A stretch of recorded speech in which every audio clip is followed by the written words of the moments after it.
Do you know someone like this? A woman who says things she doesn't really mean when she's around a man she likes or someone she wants to impress. A funny woman. While it might be a way to show affection, it's a different story if she changes her attitude based on who she's with. Funny girls always end up causing harm behind the scenes.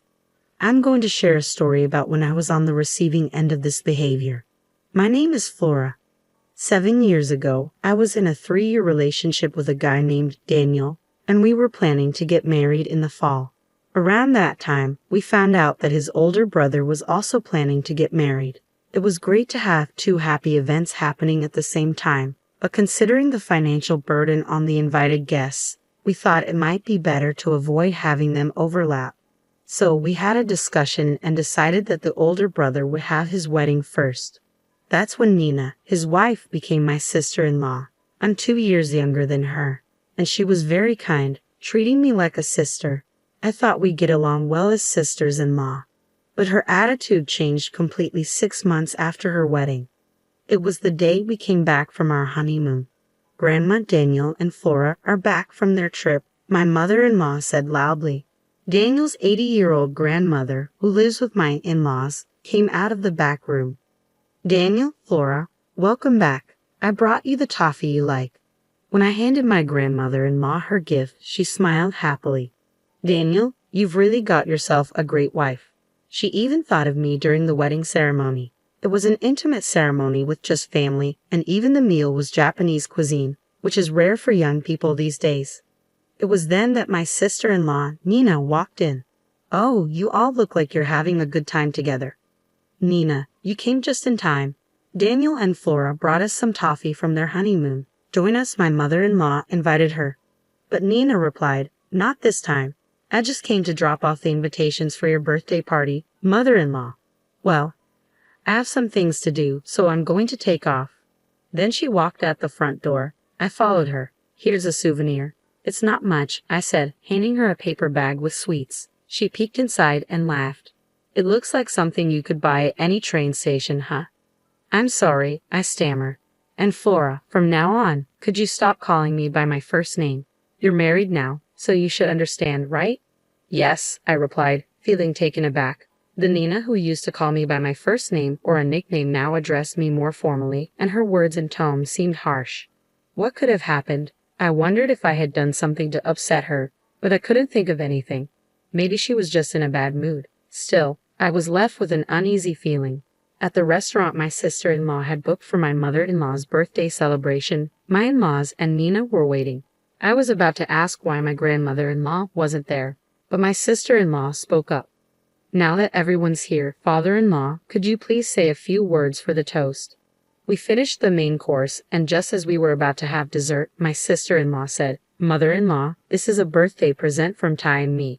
When my mother-in-law opened the box my sister-in-law handed her, it revealed a high-end bag. Oh my, can I really accept such an expensive gift? We chose it because we thought it would be perfect for a fashionable mother-in-law like you. Nina had also given my father-in-law a watch for his birthday 3 months earlier. Seeing my mother-in-law's happiness, my sister-in-law looked at me with satisfaction. Flora, you have something too, right? Yes, I'm not sure how to follow that, but as my mother-in-law unwrapped the package I handed her, she exclaimed, Oh, how lovely. Did you make this, Flora? Yes, I enjoy sewing. I had given her a handmade apron. I remembered my mother-in-law saying before that she wished there were more fashionable aprons out there, so I made one to suit her taste. Thank you. This is exactly what I wanted, and it's even more special that you made it for me. My mother-in-law was delighted. My sister-in-law, who had been nodding along to the conversation, smiled and said, Flora, you're really skillful with your hands. I'm jealous. Can you teach me sometime? I had been worried about how my gift would be received, so I was relieved by their kind words. I excused myself and went to the restroom. While washing my hands, I felt someone's gaze on me. I looked up to see my sister-in-law glaring at me through the mirror. I had a shocked expression on my face. What's so surprising? She snapped. I'm sorry, I mumbled, still taken aback. I didn't notice at first. Hey Flora, what's with that birthday present? Did you really think she'd be happy with something like that? A handmade apron. It's so outdated, like something from a grade school economics class. She laughed. mocking me while crossing her arms. I feel like I'll catch your bad taste if I'm around you, she said, pinching her nose and making a gesture to fan away the smell before leaving the restroom. From that point on, my sister-in-law acted completely different when we were alone compared to when we were with family.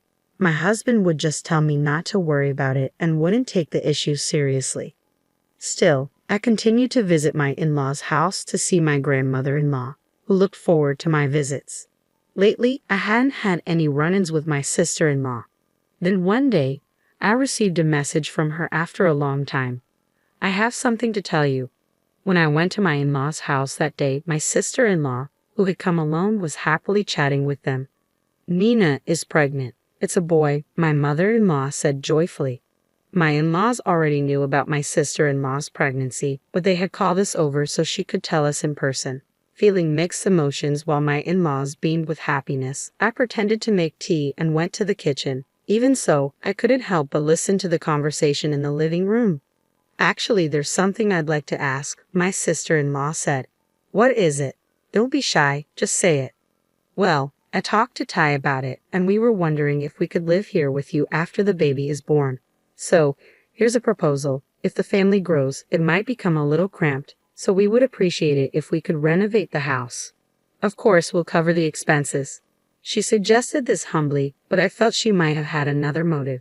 Unaware of this, my father-in-law said, I appreciate the sentiment, but wouldn't we all end up being overly conscious of each other? My father-in-law said, you don't have to worry about us, but why don't you just build your own house? If it's about money, we'd be happy to help.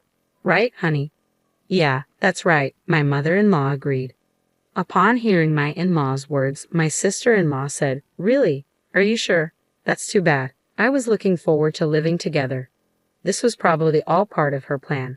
My sister-in-law came over to me in the kitchen with a smug look. Did you hear that? My father-in-law is going to give me the money for my own house. She casually revealed that she never had any intention of living with her in-laws from the start. My future is secure now. I have a husband who works at a top-tier company, a new house, and a son on the way. Plus, I've got my in-laws on my side. You really picked the wrong person to mess with. Excuse me. Being friends with that old woman won't get you anywhere, she added. Unable to hold back any longer, I raised my voice. Nina, that's completely inappropriate. Don't be so loud. Everyone will hear you, she whispered in my ear. God must be watching over me. After all, he made sure I, as the eldest son's wife, would have a child before you. I didn't immediately understand what my sister-in-law meant, but then I realized something. How did she know about it? Only my husband and grandmother-in-law should have known. Suddenly, my grandmother-in-law walked up. What are you two talking about? Oh, it's nothing, my sister-in-law replied with a fake smile before quickly returning to the living room. Flora, would you like to have some tea in my room? Once inside, my grandmother-in-law checked again to make sure no one was outside the room and said, Flora, is Nina being mean to you? I replied, hesitating. My grandmother-in-law told me she had begun to notice my sister-in-law's true nature. When I told my grandmother-in-law that Nina knew about my miscarriage, she said she must have eavesdropped on our conversation in this room. Had planned to keep my pregnancy a secret for the first several weeks, only telling my husband and grandmother-in-law because I didn't know what my sister-in-law would do if she found out. Unfortunately, I ended up having a miscarriage. My sister-in-law had deliberately called us to her in-laws' house to announce her pregnancy. I couldn't help but think she was mocking me. I couldn't forgive her. I decided to tell my elderly grandmother-in-law everything about Nina's behavior, which I hadn't mentioned before to avoid worrying her. My grandmother-in-law held my hand and said, Don't worry, Flora. Leave it to this old lady. Several months later, my sister-in-law gave birth to a baby boy at a hospital near her parents' home. We gave her husband some money as a gift, but I separately sent a present to Nina's family home. Even though she should have received it by now, she never said anything. I decided to call my sister-in-law in front of my grandmother-in-law and parents-in-law. What, you're asking for a thank you? Sending me such a cheap handmade baby outfit. How stingy can you be? My sister-in-law started the conversation by ranting loudly. I put her on speaker. I threw that thing in the trash already. Just send me a stroller instead. I waited for my sister-in-law to finish before revealing the truth. Nina, did you check what was inside that gift? What? Yes, I made the baby outfit, but your father-in-law asked me to. Your parents-in-law embroidered your child's name on the chest of the outfit. I also mentioned that in the letter I included. Didn't you read it? What? Are you kidding? My sister-in-law's confident tone gradually faded. Flora, hold on a minute. I could hear voices in the background. Mom, where did you put that bag I threw in the trash? What bag? What was in it? Just look next time. My sister-in-law and her mother's conversation was clearly audible even though she probably thought she was covering the phone. I'm sorry, Flora. There was a little misunderstanding. Suddenly, my sister-in-law's tone changed to a more humble one. It seems my mom accidentally threw it away, mistaking it for trash. If our in-laws find out about this, they'll be upset. My sister-in-law made endless excuses and ultimately asked me to make the same baby outfit again. Flora, I'm sorry for being so harsh before. I didn't mean anything by it, so please just help me out this time. Nina, who had said many hurtful things to me, was now trying to butter me up. All right, I'll do it just this once, considering your parents-in-law's feelings. I hung up the phone after saying that. Now you see, that's her true nature, my grandmother-in-law, who had been listening nearby, said to my parents-in-law. Actually, before giving birth, my sister-in-law had bailed on my grandmother-in-law's birthday party, claiming she was sick. My grandmother-in-law had told my parents-in-law and Ty about Nina's true colors. I can't believe Nina would do such a thing, my parents-in-law said, their skepticism dissolving as they listened to the phone conversation. They were dumbfounded, moving beyond anger, knowing that the outfit made with love by the family had been thrown in the trash. The tables had turned. Unaware of the situation, my sister-in-law Nina came to our parents-in-law's house with her husband and their newborn child. We couldn't confront her while our in-laws were meeting their first grandchild for the first time, so Daniel and I greeted them with casual smiles. How adorable. I wonder if he has my mouth. His eyebrows are like mine, Nina remarked. Watching my in-laws, who couldn't help but adore their grandchild, I thought the phrase, they wouldn't feel pain even if their eyes were poked, truly applied here. Thank you, everyone, for the lovely baby clothes. See, they fit perfectly, Nina said, wearing a proud expression as she dressed the baby in the clothes I had remade. Yes, they do, I replied. Seeing the happy faces of the in-laws, Nina smiled at me. At that moment, my mother-in-law said with a puzzled expression, something seems off. What? These baby clothes. The embroidery wasn't this beautiful before, was it? Am I imagining things? She tilted her head. Oh no, it's always been this beautiful, Nina replied nervously. I guess so, my mother-in-law said, seemingly convinced. Nina laughed nervously, relieved that nothing more came of it. Let me hold my great-grandchild, my grandmother-in-law said, reaching out. Don't touch the baby with your dirty hands. Nina snapped reflexively, brushing away her great-grandmother's hand. It was a reflex, revealing her true nature. Flustered, Nina quickly said, I'm sorry, Grandma. I didn't mean it like that, Nina desperately tried to explain, but icy cold gazes were directed at her. Well, it doesn't matter, Great-Grandma said with a laugh. You may try to keep up appearances, but sometimes your true colors show unexpectedly, right, Nina? Ha! Oh no, did I let something slip? Nina was speechless at Great-Grandma's response. Backed into a corner, she said, Great-Grandma, can we have another birthday party for you? I couldn't attend the last one because I wasn't feeling well. Oh, there it is, her signature about face. Would you prefer Japanese cuisine? I could make a reservation at a fancy restaurant, Nina asked, rubbing her hands together. No, I don't like eating out. I'd rather try some of your homemade cooking instead of a fancy feast. Is cooking not your strong suit, Nina? No, it's not like that. Of course, I'll cook for you, she said confidently. But later she called me. Can you do me a favor? Nina asked me to help her cook, assuming I'd bail her out like I did with the baby clothes. But things wouldn't go her way this time. I'm sorry, Nina, but no. Great-Grandma has had my cooking and would know right away. Why didn't you just be honest if you can't cook? Maybe she didn't expect me to say that. Fine, she said and hung up the phone. At Great-Grandma's birthday party, there were fancy boxes of food lined up on the table. Did you make all this, Nina? Great-Grandma asked with an innocent expression. Yes, I did. I'm not sure if you'll like it, though, Nina replied, Knowing her, she probably ordered high-end dishes and just changed out the plates because she refused to admit that she couldn't cook. Relieved that she managed to avoid complete embarrassment, she showed a gift to her grandmother-in-law. "Grandma, this is just a small token, but I hope you like it and wear it." "Oh, this looks like expensive clothing, but it's too fancy for me to wear. I feel bad, but can you return it to the store you bought it from?" You don't like it. I can get something else." Nina hesitated. Grandmother-in-law said, "Nina, would you like to live with us here? That would be the best present." It would mean I could enjoy your delicious cooking every day." "Live together." "Right, father-in-law?" Great-grandma asked, looking at him. Nina was visibly shaken by the unexpected request. "It's just a thought. Besides, Nina, weren't you planning to live with us? Is there a problem?" After about 10 seconds of silence, Nina finally opened her mouth. "I'm sorry. The truth is, I can't cook at all, but I didn't want to tell you, so I ordered food," Nina confessed.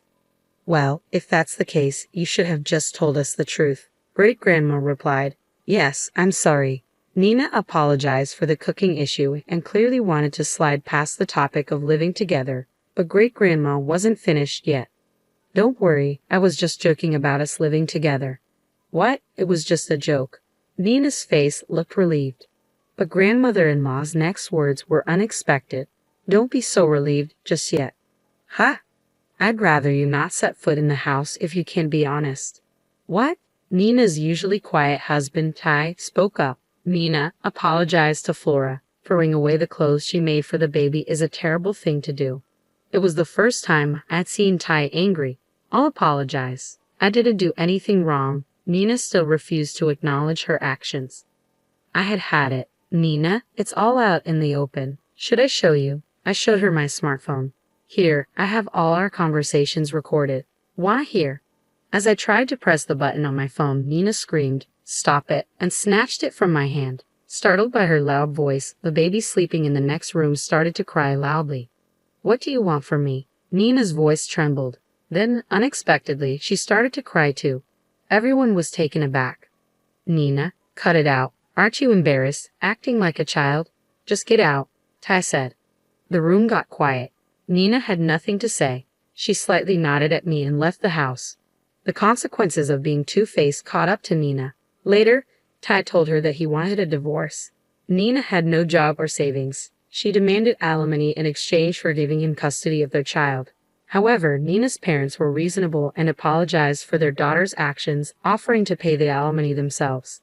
Nina, who moved back in with her parents, sent Ty messages complaining about living with her stubborn sister-in-law and how unbearable it was. Nina didn't care about her child at all. Ty was fed up and said, "You brought this on yourself," and he blocked her. After the divorce, Ty remarried and lived with his son in his parents' home. "Please call me Anna. You don't have to call me sister-in-law." Anna, who was a year older, was very kind and cheerful, and the baby quickly warmed up to her.